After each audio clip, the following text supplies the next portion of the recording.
I've been dreaming on in my head like I've seen it. A life worth living is a life with meaning. I'll do what I love till my heart stops beating. I'm feeding this demon. Got a taste, can't. Hello everyone, welcome back to my channel. आज की इस video में हम लोग GS paper 1 mains का जो है detail syllabus देखने वाले हैं। हर पॉइंट में हिडन सिलेबस है जो कि डायरेक्टली मेंशन नहीं है यूपीएससी के सिलेबस पे, बट पूछ लिए जाते हैं यूपीएससी प्रीलिम्स एंड मेंस दोनों में। तो आज की इस वीडियो में हम लोग पॉइंट्स देखने वाले हैं। टॉपिक नंबर 1 जो है सिलेबस में वो मेंशन है, Indian culture will cover the salient aspects of art forms, literature, architecture from ancient to modern times. Right. इसमें अगर हम सब हेडिंग्स देखें तो 3 सब हेडिंग्स में ये टॉपिक जो है डिवाइड होता है। मेनली आर्ट एंड कल्चर का ये टॉपिक है। राइट। इसमें सबसे पहले जो है वो इंडियन आर्ट्स फॉर्म आ जाएगा। इसके काफ़ी सारे पॉइंट्स हैं जो कि यहाँ मेंशन है एज अ नोट्स के फॉर्म में। राइट। एंड सेकंड है लिटरेचर। राइट। लिटरेचर में हमारा एंशिएंट क्लासिकल संस्कृत आ जाता है, पालियन, प्राकृतिक, early Dravidian. Right. Medieval women, poets of bhakti, trends in medieval literature and modern Indian literature. Right. ये तो पॉइंट हमारे इसमें ऐड हो जाएंगे। राइट। फ्रेंड्स, आप लोग ना इस जितने भी टॉपिक्स यहाँ पे दिए हुए हैं एक अलग कॉपी लीजिएगा या फिर एक अलग नोटबुक बना लीजिए आर्ट एंड कल्चर का। राइट। इन सब के ऊपर पॉइंट्स आपको लिखने हैं। ये काफ़ी हेल्प करेगा आपके प्रीलिम्स और मेंस दोनों में। राइट। इसके लिए बुक अगर कौन सी पढ़नी होती है, आप लोग के मन में क्वेश्चन होगा कि कौन सी बुक इसके लिए इन सारे टॉपिक्स को कवर कर सकती है, तो वो है क्लास 11th की फ़ाइन आर्ट्स की बुक, एनसीईआरटी की बुक है। राइट। उसको आप लोग पढ़िए चैप्टर वाइज, वहाँ से जितने भी सारे टॉपिक्स हैं सब कवर हो जाएंगे। ठीक है, सब के ऊपर आपको पॉइंट्स कुछ ना कुछ मिल जाएंगे। आप लोग नोट्स बनाइएगा। इसके मेंस के पॉइंट ऑफ व्यू से भी प्रीवियस ईयर क्वेश्चन देख लीजिएगा कि कौन से टॉपिक ज़्यादा इंपॉर्टेंट है, कौन से टॉपिक से क्वेश्चन पूछे गए हैं। Right. Mainly art and culture 3 topics में डिवाइड होता है, Indian arts form, literature and third जो है हमारा वो है आर्किटेक्चर। राइट। अब आर्किटेक्चर की बात करते हैं कि आर्किटेक्चर में मेन पॉइंट्स हमारे क्या होंगे। इसमें सबसे पहले हड़प्पन कल्चर आ जाता है। राइट। क्लास 11th में पहला चैप्टर आपको मिल जाएगा इंडस वैली सिविलाइजेशन का। राइट। वहाँ पे जितने भी पोइट्री वगैरह मिली थी आपको, राइट, उन सब के बारे में आपको पढ़ना है कि कौन सी चीज़ कहाँ से हमें मिली है। राइट। हड़प्पन कल्चर के बाद इसमें सेकंड पॉइंट हमारा आता है टेम्पल। राइट। टेम्पल के बाद हमारा थर्ड जो आर्किटेक्चर का पॉइंट है वो है केव। राइट। केव के बाद इसमें आता है इंडो इस्लामिक आर्किटेक्चर। राइट। इसके बाद आता है हमारा medieval architecture. Right. Medieval time में कौन कौन से आर्किटेक्चर बनवाए गए थे। इसके बाद आता है मॉडर्न, ठीक है, मॉडर्न आर्किटेक्चर। एंड इसके बाद आता है contribution of Buddha and Jainism development of Indian architecture. Right. कि इंडियन आर्किटेक्चर में बुद्धिज़्म और जैनिज्म का कितना कंट्रीब्यूशन रहा है, क्या डेवलपमेंट रहा है। राइट। इसके ऊपर आपको पॉइंट जो हैं वो लिखने हैं। आपको एनसीईआरटी से पॉइंट जो हैं मिल जाएंगे। राइट। वहाँ पे आप लोग पढ़ सकते हैं जाके। इसके बाद है rock cut architecture. Right. Rock cut architecture काफ़ी इम्पॉर्टेंट है। Right. Last but not least, colonial architecture and the modern period. Right. ये जितने भी पॉइंट्स हैं ये सब कवर हो गए हैं आर्किटेक्चर में। कुछ नहीं बचता है। अगर आप लोग इतना पढ़ लेते हो तो प्रीलिम्स और मेंस के जितने भी क्वेश्चंस हैं वो आप लोग ईजिली जो है हैंडल कर पाओगे। बस इसके आप लोग नोट्स कर लेना एक अलग आर्ट एंड कल्चर की कॉपी बना के। राइट। गाइस, यहाँ पे हमारा सिलेबस का पॉइंट नंबर 1 जो है वो कवर हो जाता है, जो कि आर्ट एंड कल्चर था। राइट। इसके बाद सेकंड पॉइंट जो है हमारे सिलेबस का वो बेसिकली मॉडर्न हिस्ट्री से है। राइट। हम देखते हैं कि मॉडर्न हिस्ट्री में कौन कौन से इम्पॉर्टेंट सब टॉपिक्स हैं। राइट। टॉपिक नंबर 2 है, चलिए देखते हैं क्या है टॉपिक नंबर 2।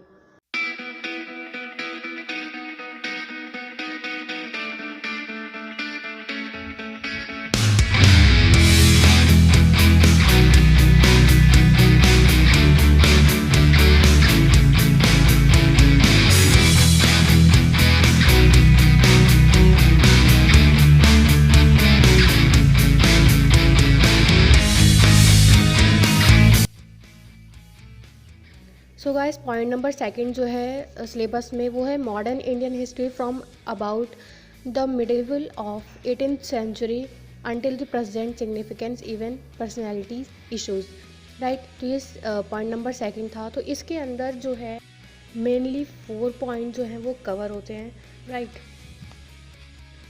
सो अगेन मैं कहूँगी कि इस टॉपिक के नोट्स जो हैं वो आप लोग को बनाने हैं, नहीं तो स्पेक्ट्रम आती है वहाँ से आप लोग पढ़ सकते हैं। So middle of 18th century until the present, इसके अंदर जो है मेनली 4 पॉइंट्स हैं जो कि कवर होते हैं। डायरेक्टली मेंशन नहीं है यूपीएससी के सिलेबस में, बट हम इसको पढ़ते हैं इस पॉइंट में, राइट। सो टॉपिक नंबर 1 जो है वो है socio economic condition of people, right. Second point जो है वो है Europeans penetration of India. Third point जो है वो है British conquest of India. And fourth point जो है वो है British policies and there impact, right. इसमें इम्पैक्ट जो है इकोनॉमिक एडमिनिस्ट्रेशन वगैरह, सोशल कल्चर वगैरह आप लोग को देखना है और इसके नोट्स वगैरह बनाने हैं, right, according to previous year question paper of both prelims and mains, right. तो आपको देखनी है कि क्या डिमांड है, उसके बेस पे आप लोग को नोट्स वगैरह बनाने हैं, right. So middle of 18th century में सारे पॉइंट जो हैं हमारे कवर होते हैं। अगर आप लोग के बेसिक्स क्लियर नहीं है तो फिर एनसीईआरटी पढ़िए पहले, 11th 12th की जो हिस्ट्री की एनसीईआरटी है, राइट। उसके बाद आप लोग स्पेक्ट्रम पे जा सकते हैं, ठीक है। तो पॉइंट नंबर सेकंड के बाद सिलेबस में जो मेंशन है पॉइंट नंबर सेकंड, उसके बाद थर्ड पॉइंट जो है वो भी हिस्ट्री का ही पार्ट है, freedom struggle, right. So freedom struggle काफ़ी इम्पॉर्टेंट पार्ट है मॉडर्न इंडियन हिस्ट्री में। तो देखते हैं हम कि इसके अंदर कौन कौन से पॉइंट्स दिए हुए हैं। अगर हम सिलेबस की बात करें तो 2-2.5 लाइन में सिलेबस जो है वो पॉइंट जो है ख़त्म कर दिया गया है, बट काफ़ी सारे पॉइंट्स जो हैं इसमें आ जाते हैं। फॉर एग्ज़ाम्पल रिवोल्ट 1857 से लेके और गांधीयन एरा जो है ये सब जो है फ्रीडम स्ट्रगल के अंडर में आ जाता है।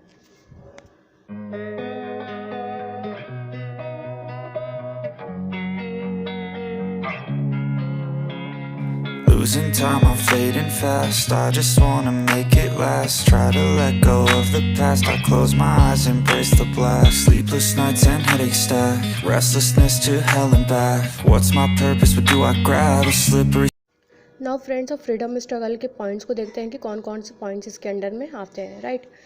सो फ्रीडम स्ट्रगल में देखें तो सबसे पहले जो स्टार्टिंग जो है वो हो जाती है रिवोल्ट 1857 से, राइट। तो उसे फर्स्ट इंडिपेंडेंस ऑफ वॉर कहा जाता है, रिवोल्ट ऑफ 1857 को।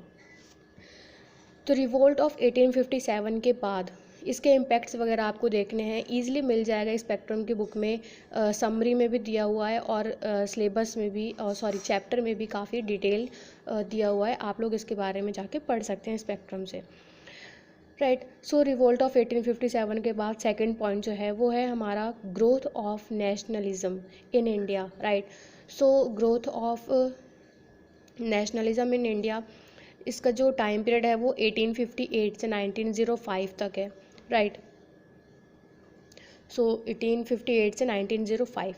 थर्ड पॉइंट जो इसके अंडर काफ़ी सारे पॉइंट्स आ जाते हैं, like political, economic, administrative, unification of the country, right. आप लोग पढ़ेंगे बुक से तो आप लोग को ये सारे पॉइंट जो हैं वो मिल जाएंगे।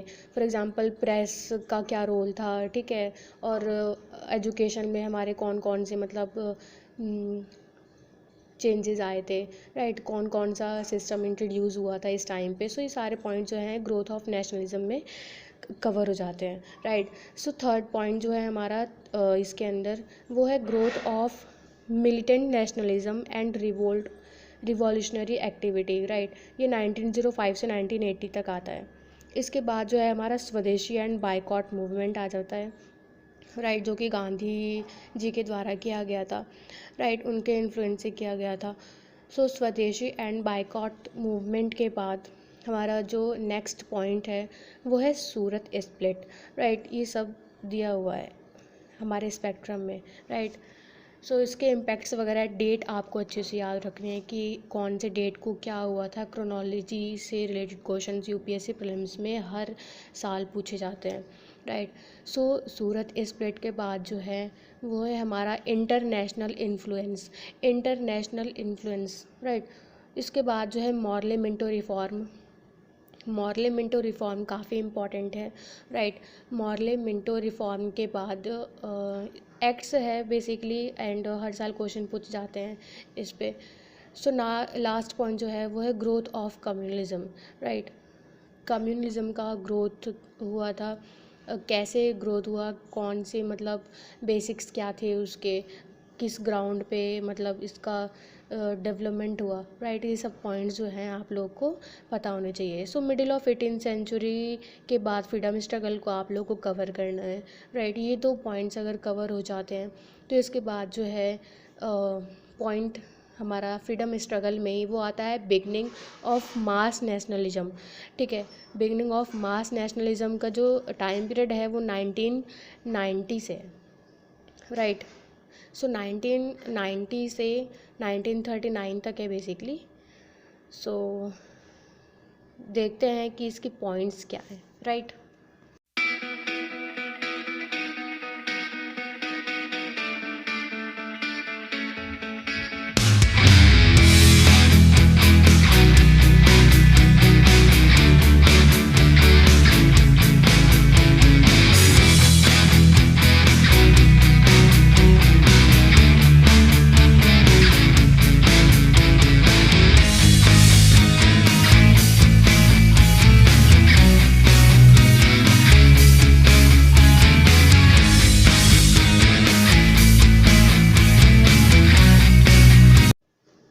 So guys beginning of mass nationalism जो कि जिसका टाइम पीरियड 1919 से 1939 है, इसके अंडर काफ़ी बहुत सारे सब हेडिंग्स हैं, ठीक है। For example Mahatma Gandhi and his leadership, right. Montagu Chelmsford reform आया था, ठीक है, इस टाइम के under. Rowlatt act satyagraha, right, Jallianwala Bagh हत्याकांड जो हुआ था। Non cooperation and Khilafat movement, ये सारे पॉइंट जो है ना गाइस वो स्पेक्ट्रम में कवर होते हैं, डेट्स वाई मैंने यहाँ पे नहीं लिखा हुआ है, राइट। बट आप लोग को पढ़ना है, ठीक है। साइमन कमीशन के reports and Nehru reports, civil disobedience movement and 3 round table conferences जो हुई थी, राइट। ये सारे पॉइंट जो है आपको कवर करने हैं। सो इसके बाद जो है हमारा नेक्स्ट पॉइंट वो है टुवर्ड फ्रीडम एंड पार्टीशन, जिसका टाइम पीरियड है 1939 से 1947 तक, राइट। सो इसके अंडर काफ़ी सारे पॉइंट्स हैं जो कि अगेन स्पेक्ट्रम में काफ़ी अच्छे से दिए हुए हैं, राइट। सो डेट्स वाई मैंने यहाँ पे मेंशन नहीं किया है, मैंने डायरेक्टली यहाँ पे जो हेडिंग है वो बस लिख दिया है और इसका टाइम पीरियड बता दिया है आप लोग को। बाकी आप लोग जो है वो स्पेक्ट्रम से पढ़ लेना। इसके एग्जांपल बता देती हूँ, like national movement during World war second, right. August Offer क्या है, इंडिविजुअल सत्याग्रह क्या है, ग्रोथ ऑफ कम्युनलिज्म क्या है, ठीक है, एंड पीसेंट मूवमेंट क्या है, स्टेट पीपल स्ट्रगल क्या है, क्रिप्स मिशन क्या है, क्विट इंडिया मूवमेंट क्या है, वॉल प्लान क्या है, INA क्या है, ठीक है, कैबिनेट मिशन। सो इस सब के अंदर जो है ये सब कवर होता है, राइट। सो आप लोग एक बार देख लीजिए, यहाँ पे नोट्स के फॉर्म में मैंने भी लिखा हुआ है। सो इसलिए मैं कह रही थी कि आप लोग भी नोट्स के फॉर्म में बना लीजिएगा इस सारे टॉपिक्स को, right. So revolutionary activity is part of mass nationalism, Simon commission वगैरह, नेहरू रिपोर्ट्स वगैरह, ठीक है। तो ये सब पॉइंट्स आप लोग एक बार देख लीजिए या फिर अपने कॉपी में उतार लीजिए, ठीक है। सो सबके इम्पैक्ट्स आपको पता होने चाहिए, ठीक है। टुवर्ड फ्रीडम एंड पार्टीशन 1939 से 1947 तक हुआ था। इसके अंदर काफ़ी सारे पॉइंट्स हैं हमारे। National movement during World War, ठीक, August Offer, individual satyagraha, peasant movement, state people's struggle, Cripps Mission, Quit India Movement, okay, Indian National Army and Subhas Chandra Bose, cabinet mission, nationalist upsurge post World war second, and last point जो है independence with partition, right. इसके बाद जो हमारा आता है वो है पोस्ट इंडिपेंडेंस कंसोलिडेशन, राइट, जो कि सिलेबस का फ्रीडम स्ट्रगल के बाद नेक्स्ट पॉइंट है, right. Post independence consolidation and recognition within the country, right. So इसके अंदर नेशनल बिल्डिंग वगैरह आ जाएगी, इसके जितने भी ये सारे सब हेडिंग्स हैं, राइट। सो नेशन बिल्डिंग के under partition and it's after math, ठीक है, इश्यूज़ वगैरह आ जाएंगे, लैंग्वेज के क्या इश्यूज़ थी, ट्राइबल कंसोलिडेशन, रीजनल एस्पिरेशंस। इसके बाद हमारी इकॉनमी आती है, plan development, green revolution, operation flood, cooperatives, agrarian land reform, industrial reform, LPG reform. इसके बाद polity, right.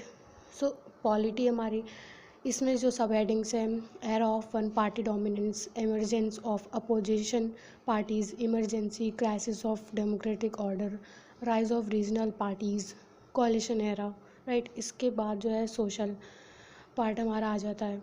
So social part में popular movement, communalism, Indian women since independence, and last है Naxalism, right. So इसके बाद जो हमारा पार्ट आता है वो है वर्ल्ड हिस्ट्री का, राइट। सो वर्ल्ड हिस्ट्री भी काफ़ी इंपॉर्टेंट है, इसमें इंडस्ट्रियल रिवॉल्यूशन आता है, राइट। इसमें डिस्कवरी ऑफ सी हुई थी हमारी, रिफॉर्मेशन कैसे हुआ, राइट, काउंटर रिफॉर्मेशन, फिर Europeans nation settlement, North American, right. Next है rise of slave trade, America war of independence, French revolution, nationalism in Europe, rise of capitalism, colonialism and imperialism, right. इसके बाद world war first में हमारे cause वगैरह आ जाते हैं, scope क्या है, ठीक है, Russian revolution, end of the war and peace of treaties, consequences क्या हैं वर्ल्ड वॉर फर्स्ट के, लीग ऑफ नेशंस कब बनाई गई थी और ये क्या चीज़ है, राइट। इसके बाद जो है world between two wars, right, Europeans after the war, fascism, Great Depression, emergency of Soviet Union, nationalist movement in Russia and Africa, right, US as a strong power, कैसे US strong power बना, ठीक है, Russia के disintegration के बाद। इसके बाद world war second आ जाएगा, इसमें फासिस्ट अग्रेशन, ठीक है, response of western democracies, outbreak of the war, threat क्या है वॉर के, right, US entry into war, and global nature of the war, the Russian movement, ठीक है, after efforts of the war. सारे point जो है आपको नोट्स बनाने हैं इसके, ठीक है। सो इसके बाद ये सारे ख़त्म होने के बाद फिर नेक्स्ट जो आता है हमारा वो है decolonisation and redrawal of national boundaries, right. इसमें European after world war second cold war आ जाएगा, इसमें rise of Asian and African development in the West Asia and North America, spread of communism, right, Vietnam war, Cuban crisis क्या है, collapse of Soviet Union, right. इसमें फिर concept type and social impact of polity, philosophies, communalism, capitalism, socialism क्या होता है, इन सब के points आपको पता होना चाहिए कि इसमें तीनों में डिफरेंस क्या है, राइट, कि कम्युनिज्म क्या होता है और कब आया था ये, इसके फाउंडिंग फादर कौन है, कैपिटलिज्म के फाउंडिंग फादर कौन है, सोशलिज्म कब आया था, इसके फाउंडिंग फादर कौन है, राइट। सो इसके बाद जो है हमारा पार्ट जो है ये ख़त्म हो जाता है हिस्ट्री का, राइट, जिसमें कि हमने आर्ट एंड कल्चर को देखा, राइट, मॉडर्न हिस्ट्री को देखा। इसके बाद हम बात करेंगे सोसाइटी की, राइट, क्योंकि सिलेबस का पार्ट है एक सोसाइटी, इंडियन सोसाइटी, राइट। तो हम देखते हैं कि इसमें कौन कौन से सब हेडिंग्स हैं इंडियन सोसाइटी में, राइट।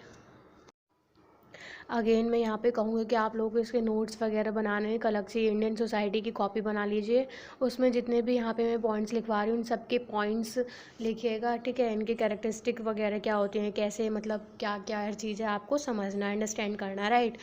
सो रटना इसमें नहीं है, आपको हर चीज़ समझ के चलना है, जब भी आप जो मेंस में आंसर राइटिंग होती है उसको आप अच्छे से लिख पाओगे। So salient feature of Indian society, right, जो सिलेबस में मैंशनड है, इसमें हमारी डाइवर्सिटी आ जाएगी। तो डाइवर्सिटी आप लोग हेडिंग डालिएगा, उसके बाद डाइवर्सिटी क्या है, इसके टाइप क्या है, राइट, कास्ट वगैरह, लिंग्विस्टिक के बेसिस पे डाइवर्सिटी है, सोशल बेसिस पे डाइवर्सिटी है, रिलीजियस बेसिस पे डाइवर्सिटी है, race, tribe and ethnicity, culture वगैरह, ठीक है। तो जितने भी सब डाइवर्सिटी है आपको इस बारे में लिखना है। फिर डाइवर्सिटी के चैलेंजेस क्या क्या हैं, राइट, एंड इसके बाद यूनिटी क्या है, प्लूरलिज्म क्या है, ये सब आप लोग को इंडियन सोसाइटी में पता होना चाहिए। आई थिंक क्लास 12th में इंडियन सोसाइटी की एनसीईआरटी है, राइट, वहाँ से you can cover easily, right. So इसके बाद नेक्स्ट हमारा जो है प्लूरलिज्म के बाद वो है unity, diversity, inequality and exclusion, family system कैसा है हमारी इंडियन सोसाइटी का, राइट। एंड ये जितने भी पॉइंट्स हैं इन सब के एग्जांपल्स चाहिए, राइट। सबके एग्जांपल आप लोगों को मेंशन करने हैं, इससे आधा एक मार्क्स जो है वो मेंस में मिल जाता है, राइट। तो आपको करना क्या है कि पहले से प्रिपेयर करके रखना है, इसके नोट्स पहले से बना लीजिएगा। एंड टाइम पे टाइम नहीं होता इतना कि आप लोग एंड टाइम पे सब प्रिपेयर करो, इतना वास्ट सिलेबस आप लोग देख रहे हो कि हेडिंग, सब हेडिंग्स, पॉइंट्स इतने सारे हैं, तो सब कुछ एक बार में नहीं हो जाएगा, आप लोग को पहले से पढ़ के रखना पड़ेगा, right.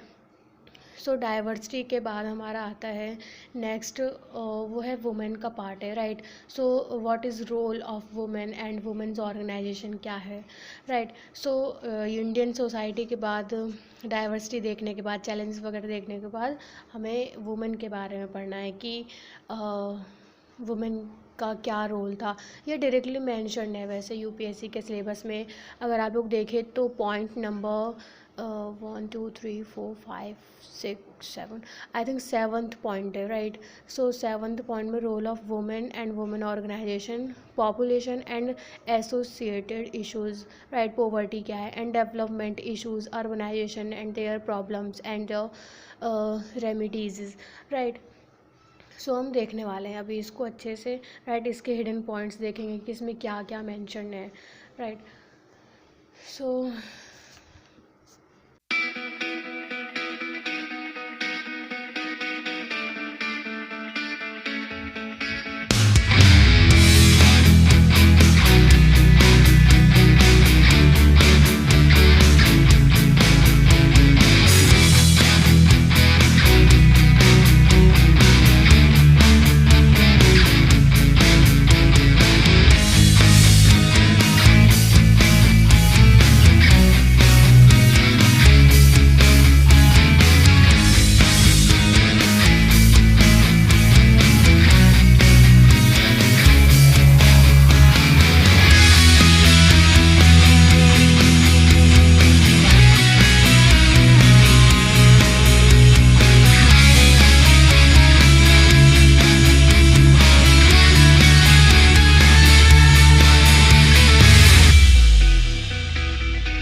Role of women and women organisation, इसका फर्स्ट पॉइंट जो है वो है women's organisation empowerment through actions, right. And second point जो है वो है 19th century social reform movement and early women organisation, right.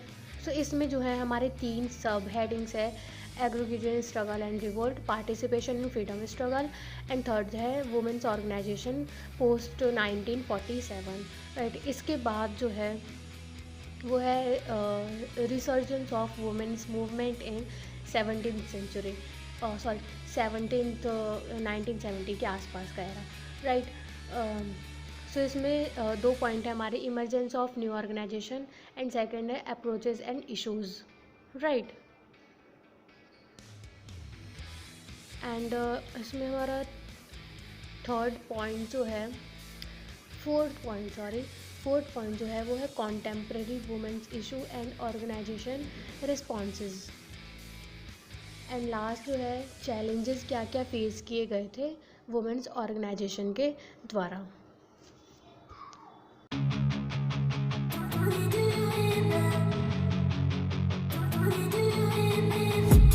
I've been dreaming on in my head like I've seen it. A life worth living is a life with meaning. I'll do what I love till my heart stops beating. I'm feeding this demon. Got a taste, can't erase bitterness in my face. Work a job every day till your dreams fade away. Like a card, never change, play the game that we say. I need a break. I'm staying strong, need to move on to be what I want. I'll keep dreaming on. I'm staying strong, need to move on to be what I want. I'll keep dreaming on.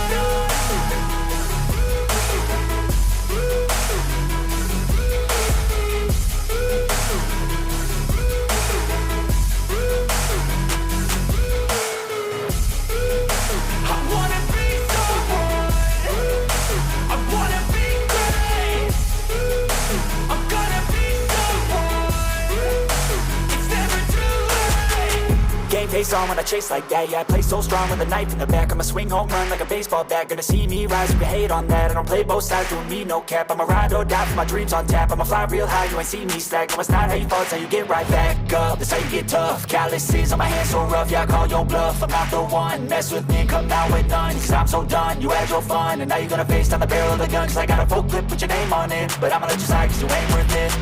I'm staying strong, need to move on. To be what I want, I'll keep dreaming on. I'm staying strong, need to move on. To be what I want, I'll keep dreaming on.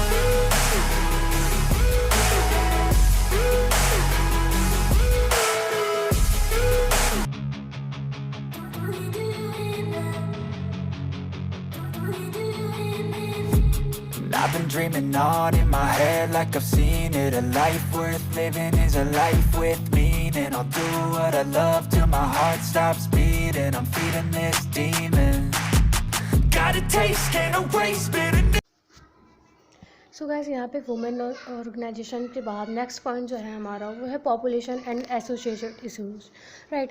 So population और उससे related issues क्या हैं हमारे country में, right. So इसमें देखते हैं हम कि सब हेडिंग्स कितने हैं और कौन कौन सब हेडिंग्स है, राइट। सो इसमें पॉइंट जो है point number 1 basic demography of India, next है population trend in India and their implications, third है cause and effects of overpopulation, next है challenges of population expression and next है changing age structure of Indian population. Next point जो है वो है demographic dividend, ठीक है। Next point population ageing in India and India's population policies and initiative, right. So इसके जितने भी पॉलिसीज़ क्या क्या बनाई हैं regarding population and population control, right, और पॉपुलेशन रिलेटेड जितने भी इश्यूज़ हैं इसके क्या क्या सॉल्यूशन है, क्या इनिशिएटिव गवर्नमेंट के द्वारा लिए गए हैं, ये सब आप लोग को पता होने चाहिए। कौन कौन से मेजर पॉलिसीज़ वगैरह है, एक्ट्स वगैरह हैं, सब आप लोग को एक नोट्स बनाना है, उसमें लिस्ट वगैरह प्रिपेयर कर लेनी है। इससे काफ़ी हेल्प मिलेगा आप लोग को कोड करने में। ऐसे में भी काफ़ी हेल्प मिलेगा, ऐसे रिलेटेड ऐसे में काफ़ी पॉपुलेशन रिलेटेड टॉपिक्स पूछे जाते हैं, राइट। सो पॉपुलेशन के बाद जो हमारा इंडियन सोसाइटी में नेक्स्ट पॉइंट जो आता है वो है poverty and development issues, right. So population के बाद इसके एग्जाम्पल वगैरह लिख लेने के बाद नेक्स्ट पॉइंट आपको पॉवर्टी के बारे में लिखना है। यानी पॉपुलेशन ओवर पॉपुलेशन और पॉवर्टी कहीं ना कहीं इंडियन सोसाइटी का मेजर इशू है, राइट। सो गवर्नमेंट कहीं ना कहीं इसको लेके गवर्नमेंट का कंसर्न रहता है, इसीलिए ये फेवरेट टॉपिक हो जाता है यूपीएससी का मेंस के पॉइंट ऑफ व्यू से। इंडियन सोसाइटी में क्वेश्चंस आते हैं काफ़ी सारे, एज वेल एज ऐसे पेपर जो होता है हमारा उसमें भी काफ़ी सारे क्वेश्चन जो हैं वो पूछे जाते हैं, राइट। तो इसकी काफ़ी अच्छे से प्रिपरेशन करनी है। इसके साथ ही साथ न्यूज़पेपर में से रिलेटेड काफ़ी सारे टॉपिक्स एग्जांपल्स आपको मिल जाएंगे, वहाँ से आप लोग को नोट्स में इंक्लूड कर लेना है, ऐड कर लेना है, राइट। और फिर उसको रिवीजन करके you can directly mention in the your mains answer, right. So इसके बाद नेक्स्ट हमारा है poverty and development issues.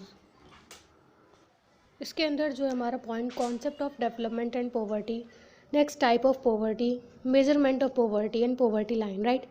causes of poverty as a social problem, right, social and economic spread of poverty, इसके consequences क्या क्या होंगे, right, like inequality, gender parity, contribution of vicious cycle, right, who are worst affected by poverty, सारी जो जितने भी topics हैं इसके अंडर जो है कवर होते हैं। नेक्स्ट पॉइंट जो है हमारा वो है problem of rising urban poverty, next poverty alleviation and initiative, ये क्लास 11 की जो एनसीईआरटी है उसमें गिवन है, राइट। इसके बाद नेक्स्ट सब हेडिंग हमारा आता है अर्बनाइजेशन का, ठीक है। अर्बनाइजेशन में हमारे जो पॉइंट हैं वो है urbanisation trends in India and their implications, demographic and social dimensions. Next point जो है फैक्टर ड्राइविंग अर्बनाइजेशन, नेक्स्ट है state of service delivery and challenges poses by urbanisation, problem of urban area, right, next point है social consequences of urbanisation, impact of urbanisation in rural area, urban planning and role of urban local bodies. Next है reform required, government initiatives taken so far, right. And last point जो है वो है problems of it, right. कौन कौन से related problem है वो सब हमें इसके नोट्स में जो है वो इंक्लूड करना पड़ेगा। इसके बाद नेक्स्ट जो आता है हमारा वो है effect of globalisation on Indian society, right. इसमें जो पॉइंट है हमारे वो है understanding globalisation its different dimension, right. Next है globalisation and culture, homogenisation versus globalisation, right. Next point जो है वो है factor driving globalisation, globalisation and India. इसके बाद नेक्स्ट सब हेडिंग हमारा आता है social empowerment, right. So social empowerment में which are the socially disadvantage group. Next point है हमारा इसमें dimension of social empowerment. And next है government initiative to it social empowerment, right. So next इसके बाद है कम्युनलिज्म, इसमें आता है हमारे characteristic communalism in India in the past. Next है हमारा communalism in contemporary India, right. इसके बाद नेक्स्ट है cause of communalism, consequences and measure to control and eradicate communalism, right. Last point जो है कम्युनलिज्म का वो है secularism as an antidote to communalism, right. So इसके बाद नेक्स्ट सब हेडिंग है वो है रीजनलिज्म। रीजनलिज्म में हमारा आता है region and regionalism, different form of regionalism in India, causes con. So guys यहाँ पे हमारा सिलेबस जो है वो ख़त्म होता है। आप कहेंगे ज्योग्राफी के बारे में तो बताया ही नहीं, तो ज्योग्राफी के बारे में सिलेबस में जो है वो मेंशन है, सब कुछ वही पढ़ना है, उसमें कुछ भी ऐड नहीं करना, राइट। सो लास्ट के 2 पॉइंट जो है, लास्ट के 3 point, right, salient feature of world physical geography से लेके और last point important geophysical phenomena, ये सब कुछ एनसीईआरटी की बुक में गिवन है, आप लोग वहाँ से पढ़ सकते हो, राइट। सो एक भी चैप्टर छोड़ना नहीं है आपको। टोटल मिला के आई थिंक 4 बुक है, 11th 12th दोनों मिला के, राइट। एक भी चैप्टर आपको छोड़ना नहीं है, काफ़ी इंपॉर्टेंट चैप्टर है ज्योग्राफी के। और ज्योग्राफी